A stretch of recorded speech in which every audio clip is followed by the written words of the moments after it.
this video is very important. I believe it's going to help a lot of people with trading and investing mindset. So make sure you watch this video till the end. And it doesn't matter if you don't necessarily subscribe to Cardano or care about Cardano, but it's going to be an example for this video because it's very, very important, like I said. Now, with that being said, make sure you like, comment, and subscribe. And as always, turn the bell notification on so you can stay up to date on all my recent videos. Remember, guys, nothing that you see in this video is financial advice. So always make sure to do your own research. With that being said, let's get into the video.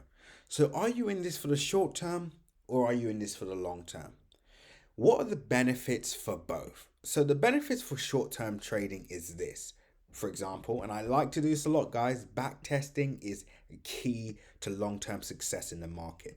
Let's go all the way back to 2017. Solid bull run, as you can see, solid bull run. But then guess what happened? Price decided to dump. But before that, if you were a short-term trader, and let's just say you were in the market for not long, maybe even a few months, that's 767%. If you're in for the whole year, that's over 1000%. And let's say you cash out and that's it, you're done. Now, of course, the benefits would be great, right? Because essentially you're able to take advantage of that percentage increase without, suffering this massive drawdown, which would essentially wipe out all your gains, right? So that's the benefits of short-term trading. It allows you to get in and out the market. Essentially you're scalping the profits, right? You don't care about being in it for the long run. You're just happy with your, let's say 50% here, 100% here, maybe 600% here if you're lucky, etc. That's what you're in it for. You're in for the gains. But what's the cons? Number one, the cons are you have to have a really strong mindset and you have to understand what you're doing. If you do not know how to actively trade the market and you don't understand key levels, you don't understand rhythms and cycles, then essentially you're trying to time the market. And that is one of the hardest things that you could do, especially if you don't have that experience or skill set behind you, if you haven't developed that skill set. And with that being said, make sure you click the link in my description and join our Telegram group. That's incredible analysis, etc. So make sure you do that. But of course, if you don't have the skill set, there's no way you're going to be able to do it at a professional level where you can do this consistently. Now, what's the benefits? Or in fact, we'll start off with the cons. What is the cons of long-term trading? Of course, or super long-term trading would be this drawdown, right? You would have essentially had all your gains wiped out. So you'd be back to, depending on where you entered, either be at a loss or you'd be at a break even, which again is not necessarily a loss until you've actually closed your trade. But of course, all these gains would have been gone. And as you can see, it took almost 4 years for price to recover all the way back up to all-time highs. Actually went over the all-time highs and of course is now just under this key resistance area here. So of course that's a long time. So the short-term trader would have had his profits, he's happy or she's happy, etc. The long-term trader would have literally held this, and of course they would have still now be up the same percentage that this short-term trader would have been. However, of course, they would have had to wait a long time. But then you're saying to yourself, well, I'd rather be the short-term trader. But look at this, guys. Would you? Let's have a look at Bitcoin. Let's scroll all the way out.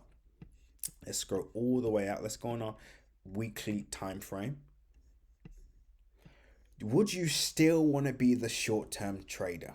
Right? So for the people that, let's say, cashed out at Bitcoin at 9,000, 7,000, I remember this is like it was yesterday, 3,000. This is around where we entered, 4,000, and last entry was 7,000 as well. And then obviously accumulating along the way. But we had some great entries on this. But yeah, there's some people that cashed out, were happy with their profits. And at the time when the market was down, in their minds, they thought they did the right thing because, of course, they're saying, well, this market is going down now. It will not survive. And this is what I'm saying. This is what short-term trading can do, or being short-sighted can do. And then this happens, guys. Patience paves the way, and now Bitcoin's at over just under $6,000 per coin. That is the power of patience. That is the power of holding. And if we were to use an extreme example, let's just say Bitcoin in 2013 or even 2010, when Bitcoin was, let's say, below $100 even.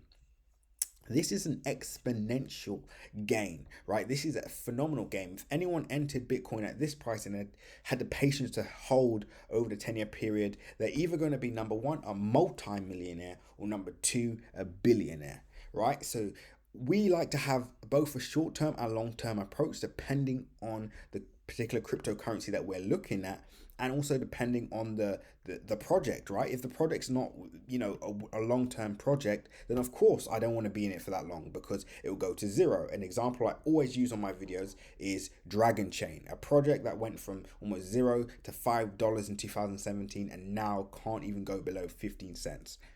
Now, of course, if someone entered Dragon Chain at that time, they would have been a multi-millionaire off just cashing out at the end of the year. And of course, the people that held would still be down. So again, this can work for you or against you. And that's why it's important to understand the cryptocurrency. It's important to understand the projects you're in, the long term, the short term, etc. And that's why we launched our premium channel and our Telegram group, our free Telegram group that you can join by clicking the link in my description. But guys, understand where you'd like to be, a year from now, 2 years from now, even 10 years from now. Work out a plan around that and play it out. If you're saying you want to be a super multi-millionaire of crypto, then you want to be looking at both short and long term potentially. Again, not financial advice. You have to do that research for yourself. But of course, if you're saying, you know what, I don't really believe in this space, I'm just in it for the quick gains, and I don't really mind if prices go to the upside, etc., then that's fine as well. But always make sure to have a plan. Going forward, I want you guys to just understand that you can either look at this from the short term, you can look at it from the long term, you can even look at it from both angles. But whatever you do, always make sure you have a plan, because if you fail to plan, you're basically planning to fail, as they say. With that being said, guys, when others are fearful, be greedy, and when others are greedy, be fearful. With that being said, guys, seize the day.